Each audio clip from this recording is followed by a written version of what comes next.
오늘부터 우리는 이제 오후 예배 시간에 웨스트민스터 대요리 문답 강해 설교를 시작하려고 합니다. 우리 성도님들은 이미 벨직 신앙 고백서를 두 차례 세 차례 정도 설교를 통해서 또는 또 우리 작년부 교육을 통해서 공부를 한 바 있습니다.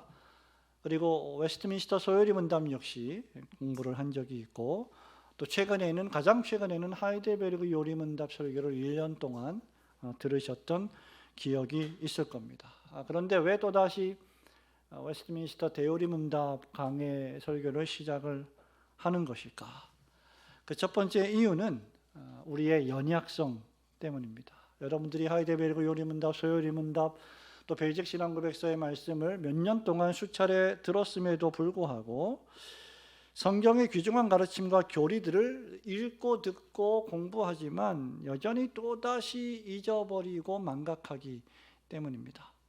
두 번째 이유는 우리가 웨스트민스터 소요리 문답을 설교를 통해서 들었고, 책을 통해서 여러분들이 또 개인적으로 읽고 계시겠지만, 소요리 문답이 17세기 당시에 어린이들의 신앙교육을 위해 만들어진 신앙교육의 문서라고 한다면, 대요리 문답은 성인 성도들과 또 목회자 후보생들의 교육을 위한 문서로 만들어졌기 때문입니다. 그래서 대한예수교 장로회 교회에 속한 교회라고 하면 사실은 소요리 문답이 아니라 대요리 문답을 공부할 필요가 있는 것입니다. 그렇기에 소요리 문답보다 그 질문의 수준이 조금 더 높고 그 내용은 또 대답은 매우 풍성합니다. 장로교회의 성도라면 이 장로교회에 주신 이 귀한 유산을 한 번쯤은 꼭 공부할 필요가 있을 것입니다. 아마 모르긴 해도 한국교회에서 대요리 문답을 공부한 성도들이 몇 명이나 될까, 몇 교회나 될까를 설문조사해 보면 그 결과가 그렇게 낙관적으로 나오기는 어려울 것 같습니다. 또 세 번째는 첫째와 연결해서 개혁교회들은 정기적으로 몇 년에 한 번씩 이 요리 문답서를 반복하여 성도들에게 가르쳤기 때문입니다. 네 번째는 신자의 영혼을 울리고 또 가슴 뛰게 만드는 것은 하나님의 말씀이 가르치는 그 가르침의 핵심인 교리에 있기 때문입니다. 우리가 공부하는 교리는 그저 지식이나 사변적인 명제는 결코 아닙니다.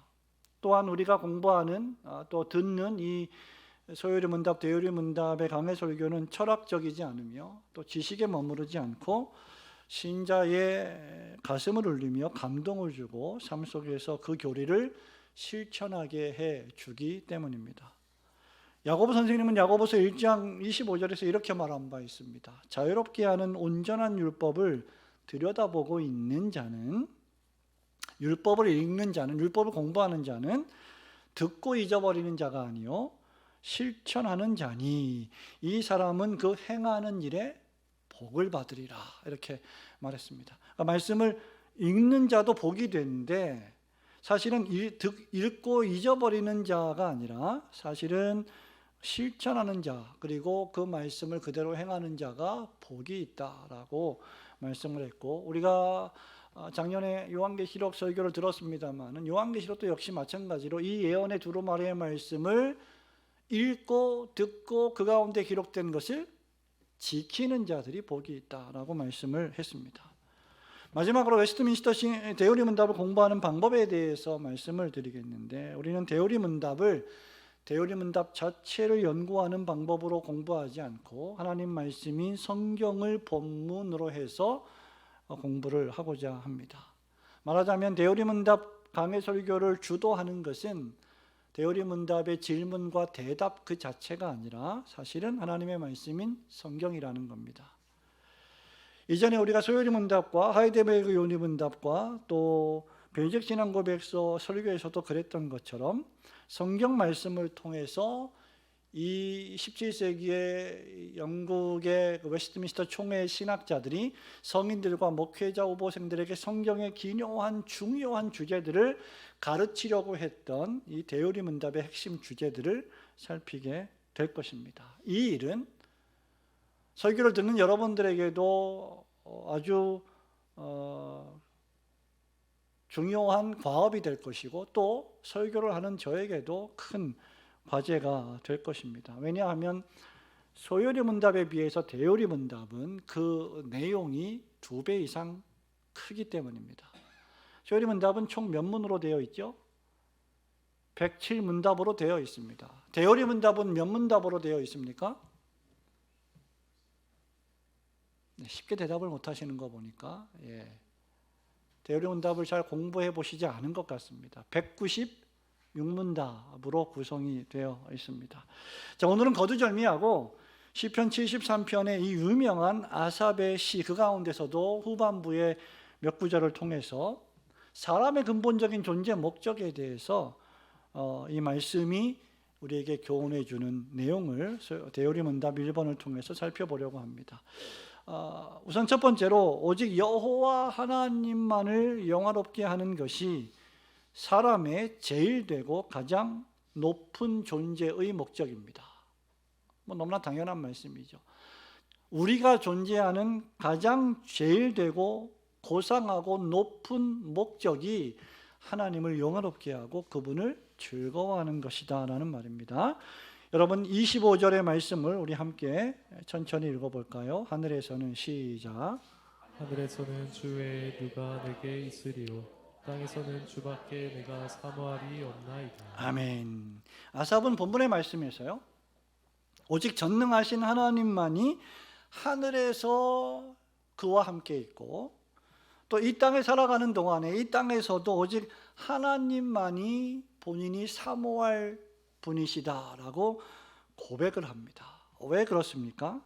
하나님께서 아삽을 포함해서 그분의 영광을 위하여 모든 사람을 남녀노소로 지으셨고 존재하는 모든 남녀노소 사람들은 그분의 영광을 위하여 존재할 뿐만 아니라 또 그 하나님의 영광을 위하여 우리들에게 필요한 모든 것들을 하나님이 공급해 주시기 때문입니다. 아삽은 다윗 시대의 레위 가문에 속한 음악가였고 성전의 음악을 담당했습니다. 성전의 찬양대, 성전의 지휘자 이런 모든 일들을 관장하는 사람이 바로 아삽이었습니다. 아삽은 시편 73편에서 예루살렘 도시가 황폐하게 될 것이고 예루살렘 성전이 파괴될 것이며 이스라엘 백성들은 우상 숭배로 인하여서 바벨론의 포로로 끌려갈 것이다 라는 것을 예언적으로 노래하고 있습니다. 그것이 시편 73편의 배경입니다. 그러면서 아삽은 3절에 보니까 대단히 큰 고민을 가지고 있었는데, 왜냐하면 하나님을 모독하고 하나님을 섬기지 않는 악인들은 형통하고 오만한 자들은 4절에 보니까 죽을 때에도 고통이 없어 보이는데 하나님을 섬기는 의인들은 거의 넘어지고 미끄러질 뻔했다라고 토로하는 것입니다.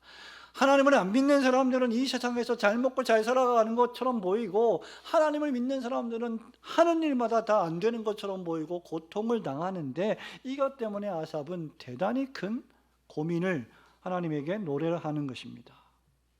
상황이 이런데 이런 상황 속에서 사람의 제일 되는 목적, 사람의 가장 높은 목적이 하나님을 영화롭게 하는 것입니다 라고 하는 이 대요리 문답 1번의 가르침은 별로 도움이 안 돼 보입니다. 우리에게 뭔가 좀 잘해 주셔야, 우리를 좀 복 주셔야 우리가 하나님을 영화롭게 할 것이 아닙니까? 라고 생각할 수도 있습니다. 그런데 이런 침울하고 암울한 상황에서도 아삽은 하늘에서는 주 외에, 여호와 하나님 외에, 언약의 하나님 외에, 전능하신 엘샤다이 하나님 외에는 내게 아무도 없습니다. 땅에서도 주 여호와 하나님만 사모합니다 라고 고백을 하고 있습니다. 이유는 23절에 따르면 하나님께서 아삽의 오른손을 붙들어 주셔서 자신이 항상 주님과 함께 할 수 있도록 도우셨기 때문이다 라고 밝힙니다. 다윗은 시편 18편 35절 36절에서 하나님이 자신을 어떻게 도우시는지를 이렇게 노래합니다. 또 주께서 주의 구원하는 방패를 내게 주시며 주의 오른손이 나를 붙들고 주의 온유함이 나를 크게 하셨나이다. 내 걸음을 넓게 하셨고 나를 실족하지 않게 하셨나이다. 다윗이 많은 죄와 연약 가운데서 고통을 당하는 중에서라도 다윗이 다윗에게 하셨던 것은 하나님께서 그를 붙들어 주셨다. 주의 오른손이 다윗을 붙들어 주셨고 주님의 온유함으로 다윗을 기다려 주셨기 때문이다 라고 고백을 하는 것입니다. 사람이 하나님께 영광을 돌려야 할 이유는 하나님께서 그를 창조하셨을 뿐만 아니라 하나님께서 그를 오른손으로 시마다 때마다 붙들어 주시기 때문입니다. 특별히 하나님의 택한 자녀들이 오늘 예배를 드리는 여러분들이 하나님께 영광을 돌려야 할 이유는 사실은 여러분들이 지금까지 여러분의 모든 노력과 열심으로 땀 흘리는 노동으로 말미암아 여기까지 살아온 것 같지만 사실상 눈에 보이지 않음에도 하나님의 섭리하시는 은혜의 손길이 여러분을 지금까지 여러분들에게 이끌어 오셨기 때문입니다. 하나님은 우리를 그분의 영광을 위하여 지으셨습니다. 그렇게 그분의 영광을 위하여 지으신 우리들을 돌보시고 지키시고 반드시 보호하실 것입니다. 그렇게 아삽은 지금 그것을 고백하고 있는 겁니다. 아삽은 자신이 비록 눈에 보이는 이 암울한 현실 때문에 악인의 형통을 때때로 연약해서 부러워하고 자신과 같은 의인이 당하는 고난을 불평했지만 왜 나에게 이렇게 어려운 일들이 생기느냐라고 불평을 했지만 17절 말씀처럼 하나님의 성소에 들어가서야 비로소 깨닫기 시작합니다. 하나님의 성소란 무엇입니까? 하나님의 성전입니다. 여호와의 임재가 거하는 곳입니다. 신약적으로 말하자면 성령이 충만한 곳이고 하나님의 진리의 말씀이 선포되는 것입니다. 아삽이 도무지 이해하지 못했지만 성소에 들어가서야 예배를 드리고서야 하나님의 말씀을 듣고서야 그 악인들을 향한 하나님의 종말의 심판을 깨닫게 되었고 하나님은 의인의 하나님이시라는 사실을 보게 되었다고 지금 말하는 것입니다. 하나님께서 그분의 영광을 목적하고 사람을 지으셨다면 하나님은 그분의 영광을 결코 빼앗기지 않으실 것입니다. 하나님은 24절을 통해서 주의 교훈으로 즉 하나님의 말씀으로 계시로 그것을 깨닫게 하시고 후에는 그분의 영광을 온전히 볼 수 있도록 그 영광으로 우리를 영접해 주실 것입니다. 우리가 지금 하나님께 영광을 돌리는 그 영광의 높이와 깊이와 넓이가 어떠한 것인지를 그날에 우리를 영광으로 인도해 주실 때 완전히 깨닫게 될 것이라는 말입니다.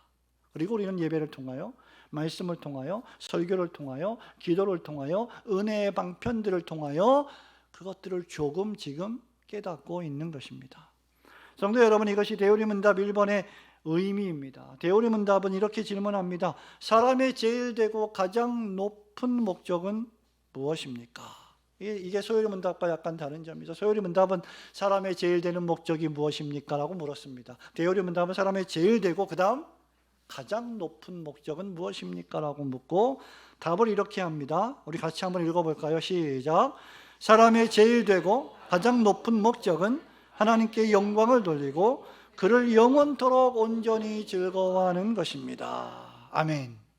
성도 여러분, 여기 목적이라는 말의 원뜻, 영어로 end라고 되어 있는데 이 목적이라고 하는 것의 원뜻은 어떤 것이 존재하는 이유를 가리킵니다. 또는 어떤 물건이 존재하는 용도를 가리킵니다. 우리가 보통 용도폐기라는 말을 쓰지요. 그 용도라고 하는 것은 그 목적이다 하면 그 소용이다 하면 버린다는 겁니다. 그게 용도폐기이죠. 존재하는 이유가 없다는 겁니다. 여러분, 컵이 존재하는 이유가 무엇입니까? 컵이 존재하는 용도가 무엇입니까? 물을 담는 것입니다. 음료를 담는 것입니다. 그리고 그것을 마실 수 있게 하는 것입니다. 이 마이크와 스피커를 만든 이유와 용도는 무엇입니까? 설교자의 목소리를 더 분명하게, 더 멀리 잘 듣게 하기 위함입니다. 이와 마찬가지로 하나님께서 사람을 지으신 이유와 용도가 하나 있는데, 그것이 바로 하나님께 영광을 돌리기 위한 것이라는 말입니다.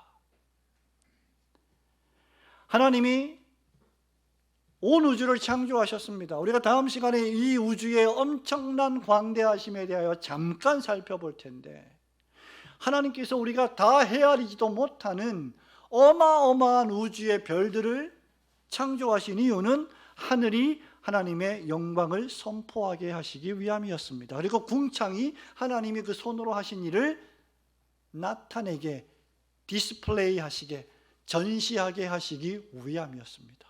그러므로 우리는 밤하늘의 별들을 보고 낮에 태양을 보고 이 존재하는 모든 우주의 만물을 보고 하나님의 영광과 하나님의 위대하신 능력을 찬양하고 노래하는 것입니다. 마찬가지로 하나님께서 사람을 창조하신 엔드, 그 목적은 하나님을 영화롭게 하기 위함입니다.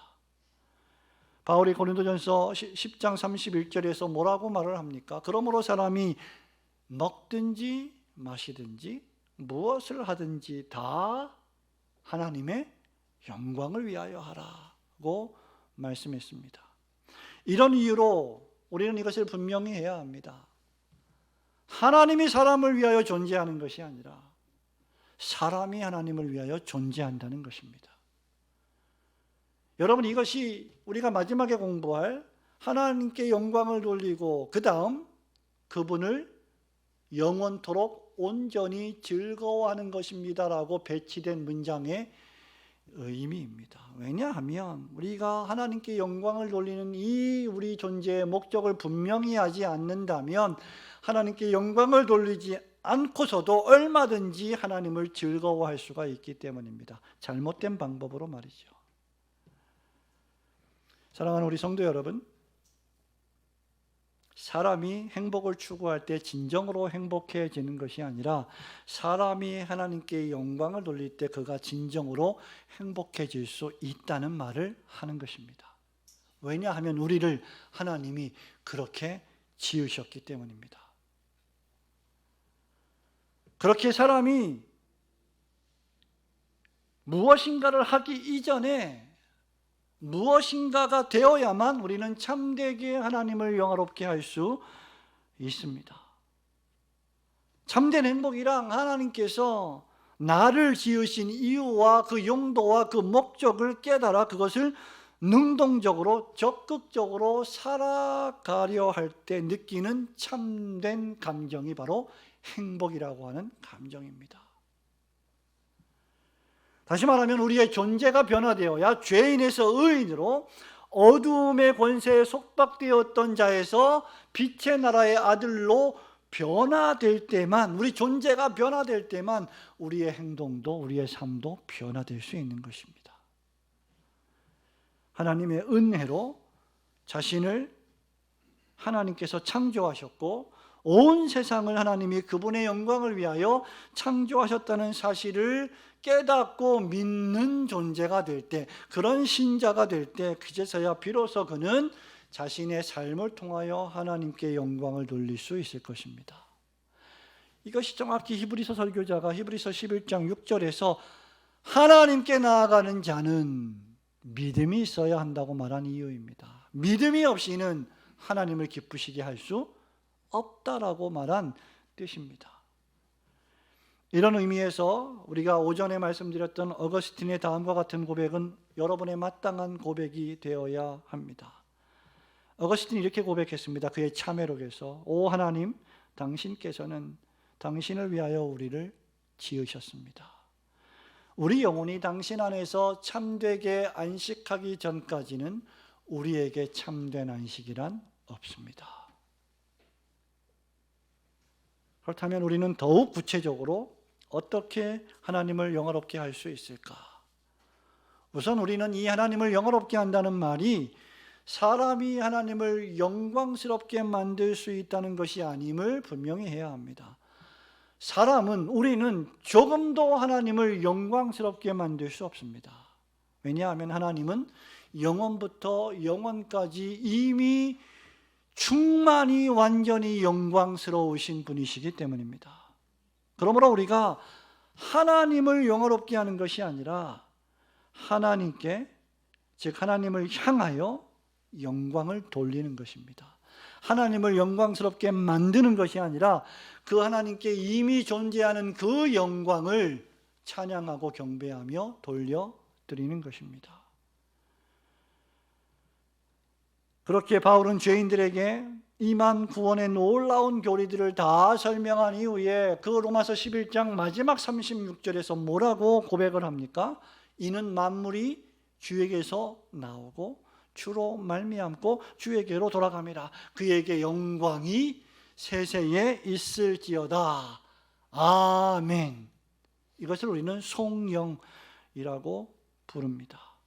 사랑하는 성도 여러분, 우리의 존재 목적이, 우리가 아침부터 지금까지 숨을 쉬는 이유가 하나님께 영광을 돌리는 것임을 깨달으시고 여러분의 삶의 모든 국면에서 섭리하시는 하나님의 손길을 의식하며 그 하나님께만 모든 영광을 돌리시는 성도들 되시기를 주님의 이름으로 축원합니다. 두 번째로 여호와 하나님을 영화롭게 하는 것, 이것이 사람의 제일 되고 첫째 되고 그리고 가장 높은 존재 목적이라고 했는데, 이것만이 전적으로 타락하고 유한한 인간이 얻을 수 있는 유일한 행복이요 유일한 소망이라는 뜻입니다. 우리 26절 말씀을 볼까요? 26절 내 육체와 시작.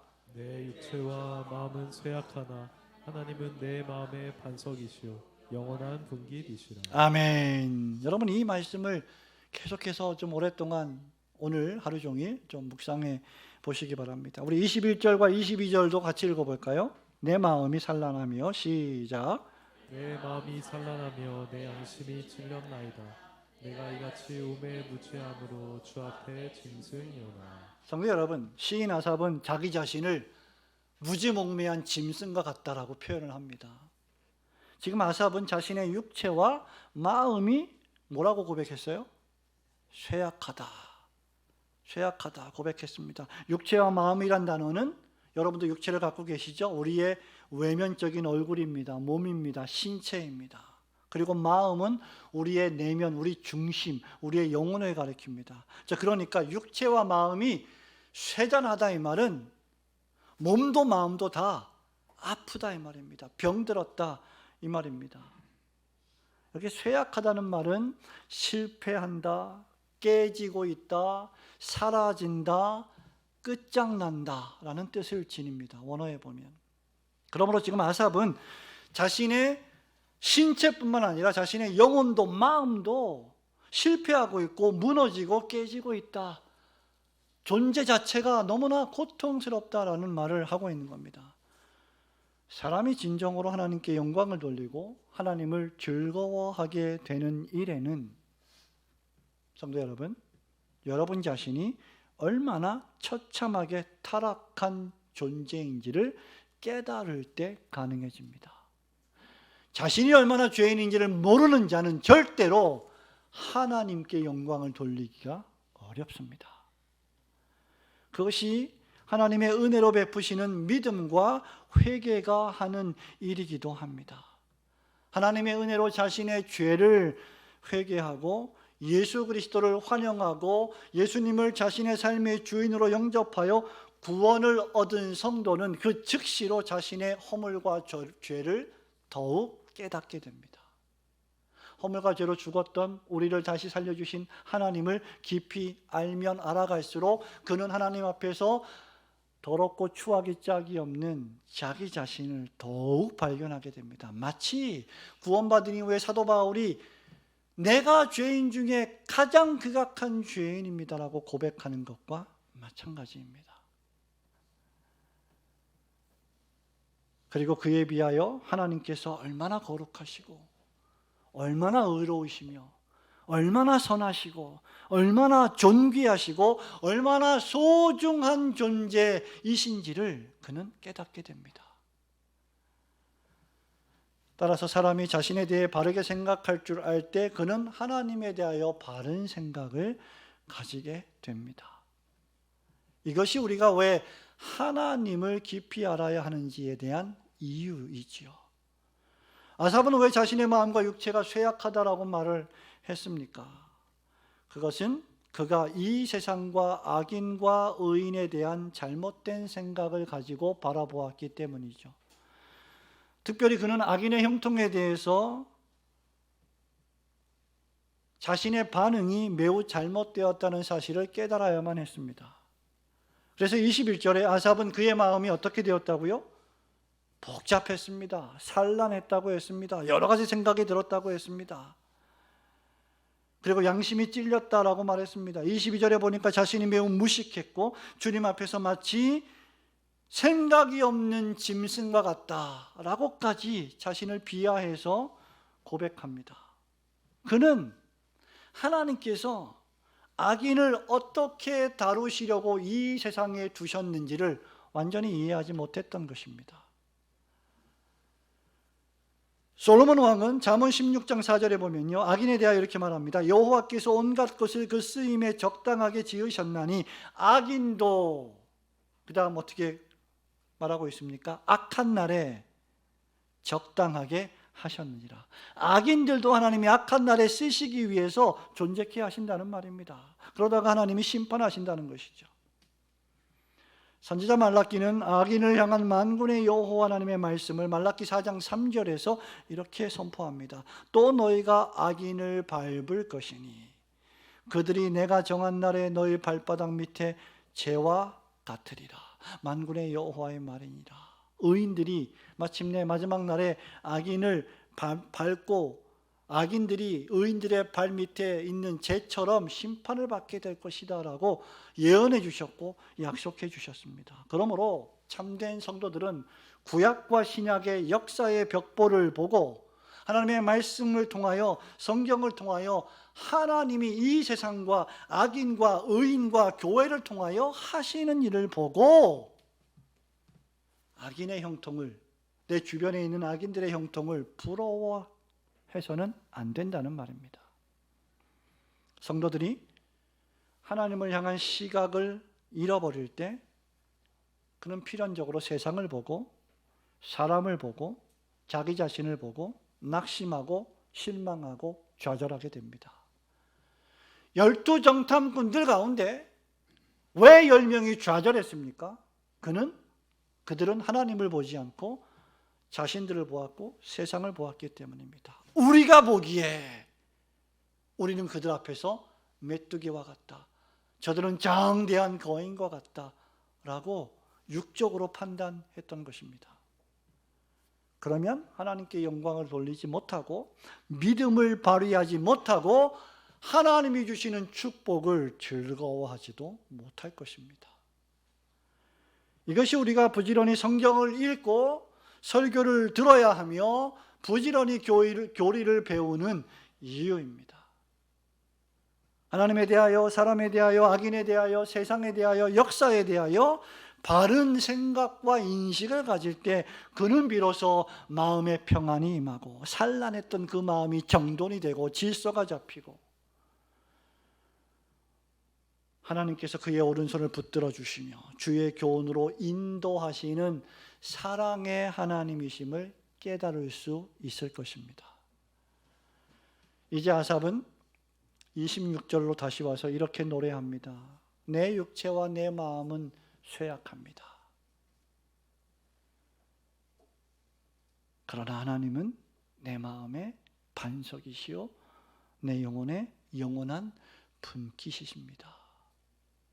성도 여러분, 여기 이 대조를 보십니까? 자기의 육체와 마음이라는 단어로 표현되는 자신의 전 존재는 쇠약하고 실패하고 수시로 무너지고 수시로 절망하지만 하나님은 나의 반석이십니다. 하나님은 나의 영원한 분깃이십니다 라고 고백하고 있습니다. 사람의 나약함, 여러분의 유한함, 그리고 하나님의 강하심과 하나님의 영원하심이 대조되어 있습니다. 실로 사람은 얼마나 유약합니까? 실로 사람은 얼마나 나약합니까? 굳게 결심을 했더라도 사소한 일 하나로 그 결심이 깨지는 우리 자신을 우리가 우리 인생을 통해서 수시로 경험하지 않습니까? 모든 것이 다 잘 될 때는 그토록 신나하고 즐거워하다가도 조금만, 아주 조금만 일이 틀어져도 마음이 산란해지는 존재가 바로 사람이 아닙니까? 햄릿이 자신의 아버지인 선왕이 갑작스럽게 역사에 보면 독사에 물려 죽었다고 합니다. 살해를 당한 것인지 모르겠지만 독사에 물려 죽었는데 그 어머니가 얼마 지나지 않아 숙부와 재혼하자 이 세상을 온갖 음흉하고 더러운 것들이 득실거리는 곳으로 여기며 이런 독백을 남겼다고 합니다. 아주 유명한 말이에요. 약한 자여 그대 이름은 여자로구나. 약한 자여 그대 이름은 여자로구나. 여자 성도 여러분, 불쾌하십니까? 기분이 안 좋으십니까? 근데 우리는 동일하게 이렇게 말할 수 있을 겁니다. 약한 자여 그대 이름은 남자로구나. 요즘은 여자들보다 남자들이 더 약하지 않습니까? 일반적으로 볼 때. 더 나아가 우리는 성경의 정신을 통해서 이렇게 말할 수 있을 거예요. 약한 자여 그대 이름은 사람이로구나. 실로 사람은 약한 존재입니다. 그러나 그런 사람에게 소망이 있는 것은 여호와 하나님께서 그의 반석이 되시기 때문입니다. 여호와 하나님께서 그의 영원한 분깃이 되시기 때문입니다. 여기 반석이란 말은 여러분 특별히 구약 성경에서 무엇을 의미합니까? 안전한 피난처를 의미합니다. 기대어 쉴 수 있는 피난처. 반석의 의미예요. 여호와는 나의 반석이시오 라고 할 때 우리가 이렇게 마음이 산란하고 육체와 마음이 힘들어 고통스러울 때 기대어 쉴 수 있는 그 처소, 그 장소, 그것이 바로 반석입니다. 시인은 시편 18편 2절에서 이렇게 노래합니다. 여호와는 나의 반석이시요 나의 요새시요 나를 건지시는 이시요 나의 하나님이시요 내가 그 안에 피할 나의 바위시요 나의 방패시요 나의 구원의 뿌리시요 나의 산성이시로다. 믿으시기를 주님의 이름으로 축원합니다. 천지를 창조하신 하나님만이 우리가 피할 바위가 되십니다. 그리고 아삽은 그 하나님이 그의 영원한 분깃이라고 고백합니다. 여러분, 분깃이란 말은 무엇입니까? 이 말은 기업이나 또는 상속받을 유산을 뜻합니다. 하나님 자신이 우리에게 기업이 되시고 하나님 자신이 우리의 유산이 되신다, 우리의 재산이 되신다라는 뜻입니다. 성도 여러분, 마지막 날에 여러분의 모든 가산이 떠나가며 하나님의 진노의 날에 끌려가게 될 것이 악인이 하나님께 받을 분깃이요 그의 기업이 되겠지만 의인들에게는 하나님의 나라인 천국과 하나님 자신이 그들의 영원한 기업이 될 것입니다. 사도 베드로는 우리를 거듭나게 하시고 산소망이 있게 하신 것은 하늘에 있는 기업을 얻게 하시기 위함이라 이렇게 말했습니다. 베드로전서 1장 4절에 보니까 썩지 않고 더럽지 않고 쇠하지 아니하는 기업을 잊게 하시나니 곧 너희를 위하여 하늘에 간직하신 것이라. 여러분, 이게 우리의 신앙생활의 어려움이에요. 우리 청년들하고도 오늘 바울의 기도 6장을 공부했는데 골로새 교회를 향한 바울의 기도의 내용이 하나님 우리에게 아파트를 한 50평짜리 주세요. 내가 땅이란다. 내가 산 땅에 재개발이 돼서 몇십 배 뛰게 해주세요. 이런 기도를 한 적이 없다는 거죠. 바울이 무슨 기도를 했습니까? 하나님을 아는 지식에 자라가게 하시고 하나님께 범사에 감사하게 하시고 선한 일에 열매를 맺게 하시고 하나님의 그 기업의 풍성함과 그 영광의 능력의 풍성함이 무엇인지 알게 하시기를 내가 기도한다. 이런 기도를 했단 말이에요. 근데 우리의 문제는 뭐냐면 우리는 하늘의 그 기업은 지금 필요하지 않습니다. 지금 이 땅에서 그 기업을 주세요라는 거예요. 그러면 이 땅에 그런 재산과 돈과 물질이 많아지면 하나님의 복을 받은 것이고 그렇지 못한 사람들은 저주를 받은 것입니까? 그렇지 않습니다. 사랑하는 성도 여러분, 우리가 얻어야 될 최종적인 기업은 베드로가 말한 것처럼 썩지 않는 겁니다. 우리의 육체는 썩어가도 하나님이 우리를 위해 준비하신 부활의 육체는 더 이상 썩지 않습니다. 더럽지 않습니다. 쇠하지 않습니다. 지금 아삽이 말하고 있는 것처럼 육체와 마음이 쇠약해지지 않습니다. 왜냐하면 하나님께서 그것을 하늘에 간직하셨기 때문입니다. 그러므로 우리는 유한하고 우리는 약하지만 우리의 안전한 구원의 반석이 되시고 영원한 하나님 나라의 기업이 되시는 그 하나님께 여러분의 모든 영광을 돌리시기를 주님의 이름으로 축원합니다. 마지막으로 하나님을 영화롭게 하는 하나님께 영광을 돌리는 것이 사람의 제일 되며 가장 높은 목적인데 사실 이 목적을 수행할 때 사람은 가장 참되게 즐거울 수 있고 기뻐할 수 있다는 것을 교훈해 줍니다. 우리 28절 말씀을 27절 28절을 보겠습니다. 무릇 주를 시작. 무릇 주를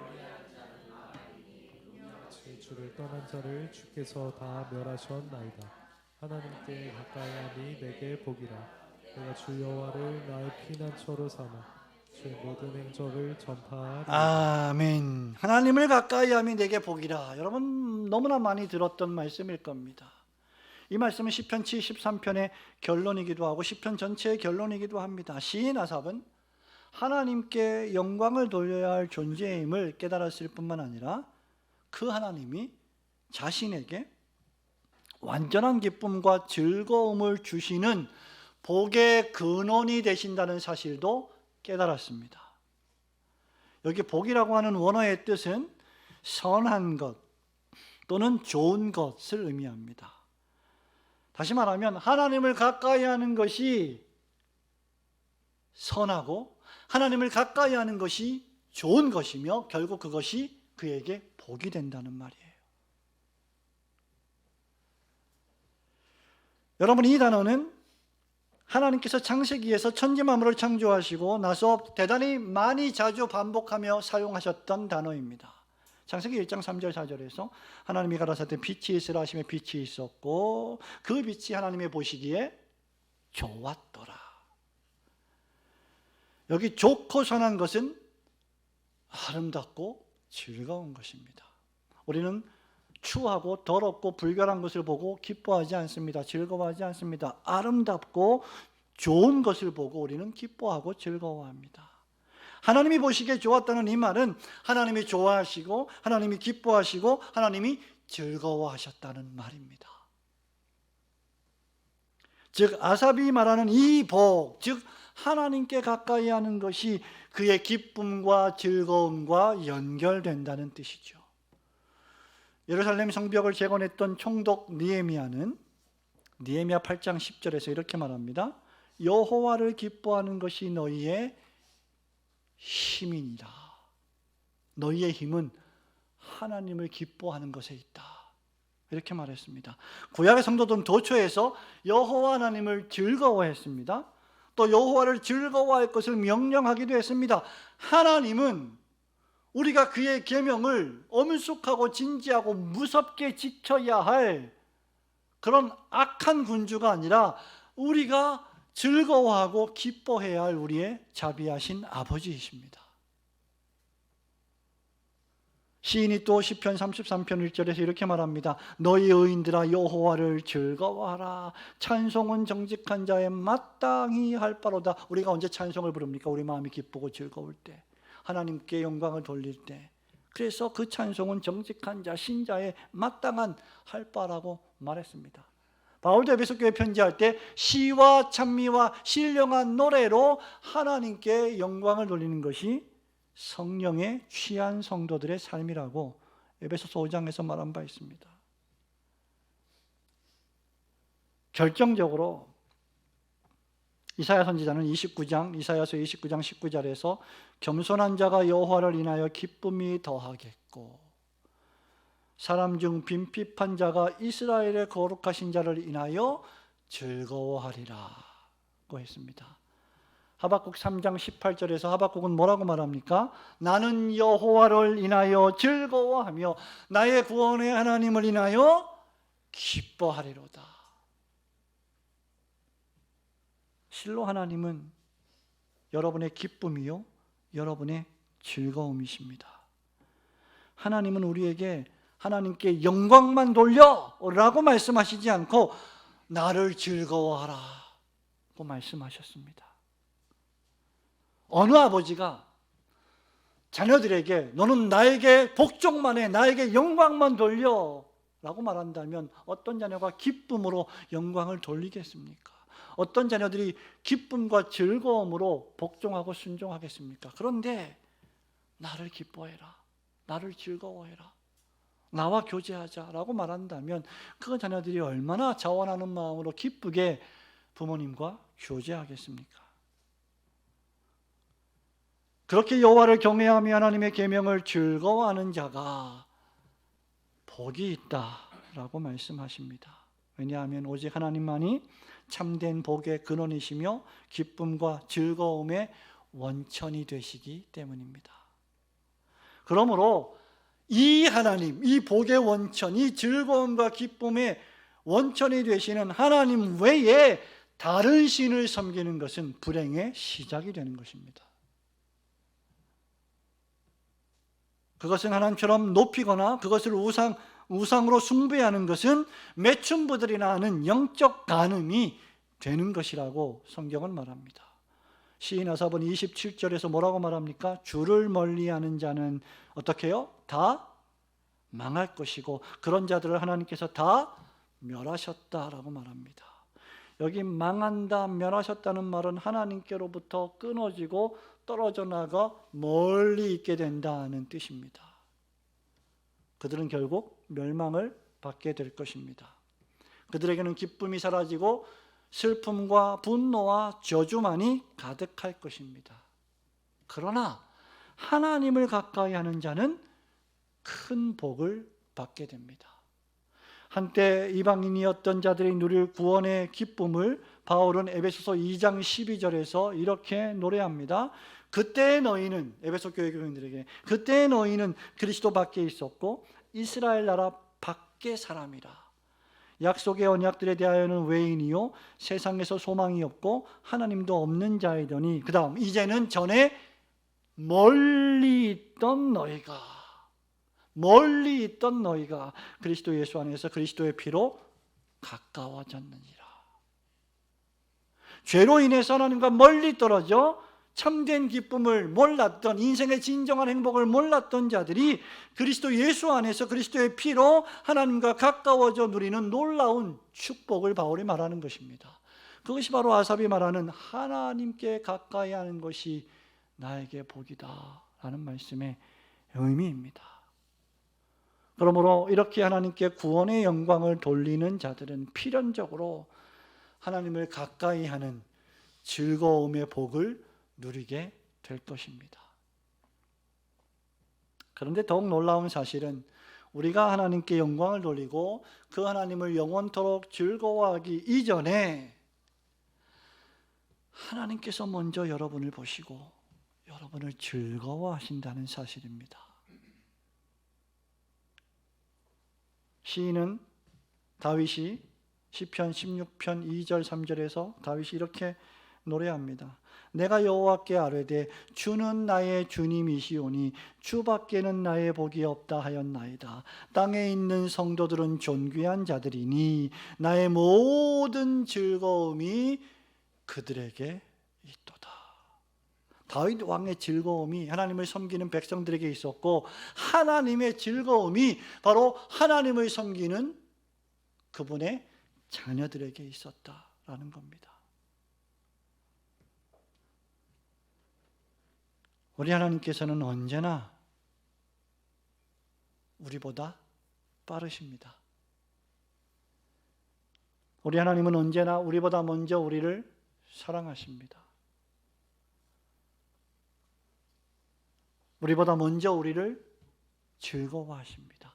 우리가 하나님을 사랑하고 우리가 하나님을 즐거워하기도 전에 먼저 하나님이 우리를 사랑하셔서 예정하셨고 선택하셨고 우리를 즐거워하십니다. 만일 그런 하나님이 우리를 위하시고 그런 하나님이 우리를 사랑하시고 우리를 사랑하시기 때문에 그리스도 예수를 우리에게 보내어 주셨다면 누가 우리를 그리스도의 이 사랑에서 끊을 수 있겠습니까? 바로 이것이 바울이 로마서 8장의 구원의 확실성에 대해서 말하면서 34절에서 누가 정죄하리요? 죽으실 뿐 아니라 다시 살아나신 이는 그리스도 예수시니 그는 하나님 우편에 계신 자요 우리를 위하여 간구하시는 자시니라. 누가 우리를 그리스도의 사랑에서 끊으리요? 환난이요, 곤고, 박해나 기근이나 적신이나 위험이나 칼이랴.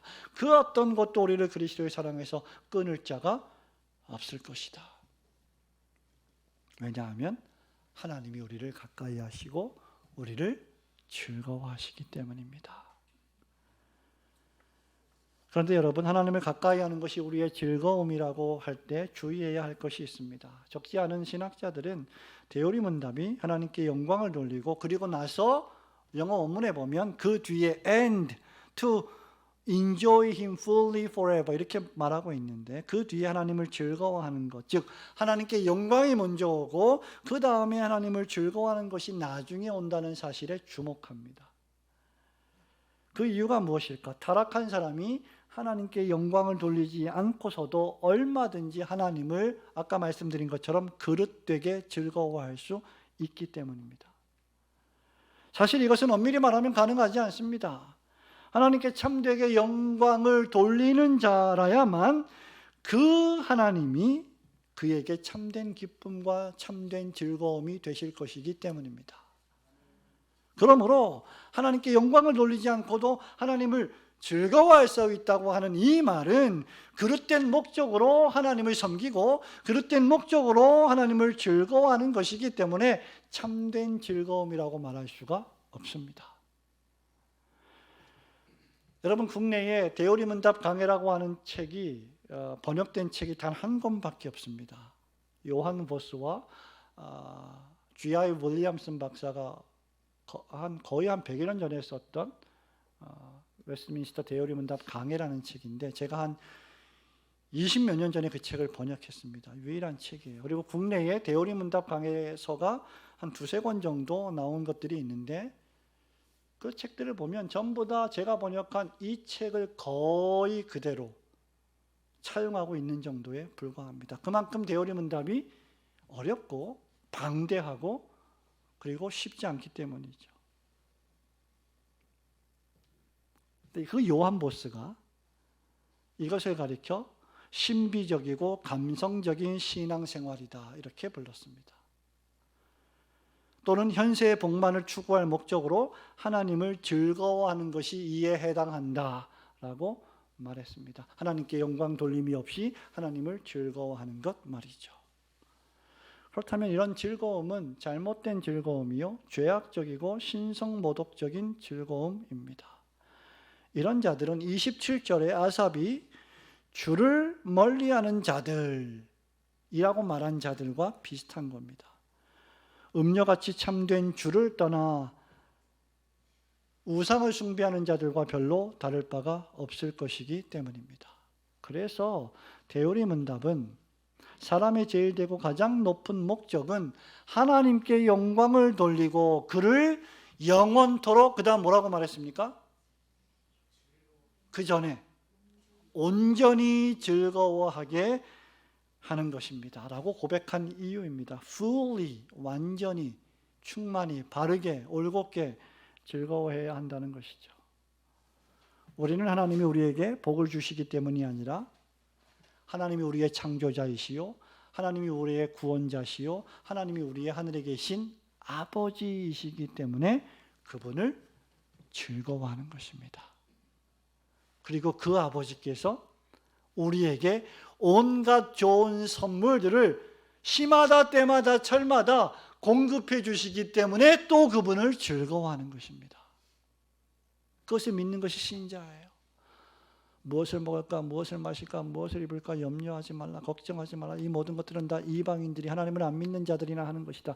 너희는 먼저 그의 나라와 그의 의를 구하라. 그리하면 내가 이 모든 것을 너희에게 더해 주시리라.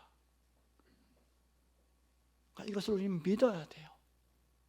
그것이 하나님을 영화롭게 하고 하나님을 즐거워하는 방법입니다. 그러므로 먼저 하나님께 영광을 돌리고 또한 하나님께 영광 돌리는 그 삶 자체가 여러분의 온전한 기쁨과 즐거움이 되시기를 주님의 이름으로 축원합니다. 사랑하는 우리 성도 여러분, 말씀을 맺습니다. 오늘 시편 말씀과 함께 대우리문답 1번의 의미를 살펴보았습니다.